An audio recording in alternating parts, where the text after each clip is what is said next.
बिस्मिल्लाहिर्रहमानिर्रहीम। अस्सलाम वालेकुम। आप देख रहे हैं कुक विद शगुफ्ता।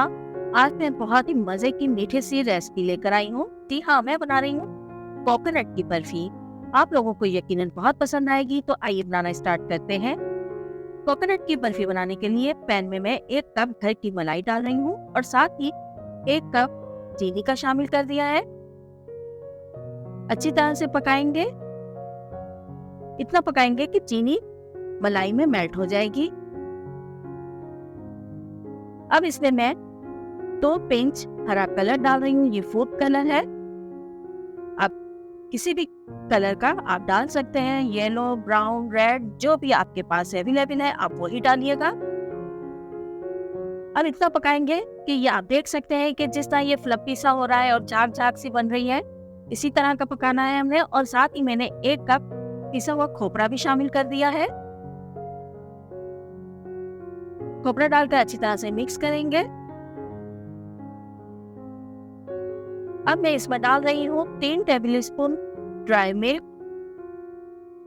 सूखा दूध है ये, किसी भी अच्छी कंपनी का आप ले लीजिएगा।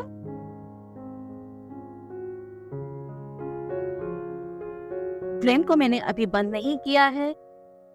फ्लेम को हम जब बंद करेंगे जब ये अच्छी तरह से ड्राई हो जाएगा खोपरा।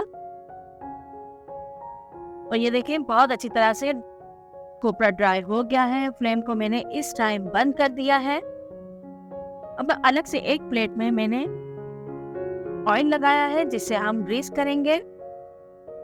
ब्रश की मदद से हम ग्रीस कर देंगे ऑयल को। और कोकोनट की बर्फी का मटेरियल हम इसमें डालेंगे और अच्छी तरह से जमा देंगे। अगर आप गोल लड्डू बनाना चाहते हैं तो आप इसके लड्डू भी बना सकते हैं, लेकिन मैं आज इसकी बर्फी बना रही हूँ ग्रीन कलर की, तो बहुत ही मजे की ये तैयार होगी। ऊपर से हल्का सा मैंने पिसा हुआ खोपरा डाल दिया है, सिर्फ ये खूबसूरती के लिए डाला है। और गरम गरम पे ही हम छुरी के साथ इसको कटिंग कर लेंगे। गरम गरम में इसलिए कटिंग करेंगे कि अगर ये ड्राई हो गया और जम गई बर्फी तो ये कटिंग करने में थोड़ी सी मुश्किल होगी, लेकिन कट तो जाएगा, लेकिन थोड़ी सी मुश्किल होगी क्योंकि ये क्रैक भी हो सकती है। और माशाल्लाह अल्हम्दुलिल्लाह कुछ ही मिनटों में ये बहुत अच्छी सी ग्रीन कोकोनट की बर्फी तैयार हो चुकी है। आप अपने घर में एक बार तो इसे ज़रूर ट्राई कीजिएगा। और अगर रेसिपी अच्छी लग रही है तो जाते जाते मेरी रेसिपी को एक लाइक तो कर दिया करें और मेरे चैनल को ज़रूर सब्सक्राइब किया करें और साथ में बेल आइकन को तो ज़रूर क्लिक किया करें। अपना ख्याल रखिएगा, अपनी दुआओं में मुझे याद रखिएगा। अल्लाह हाफिज़।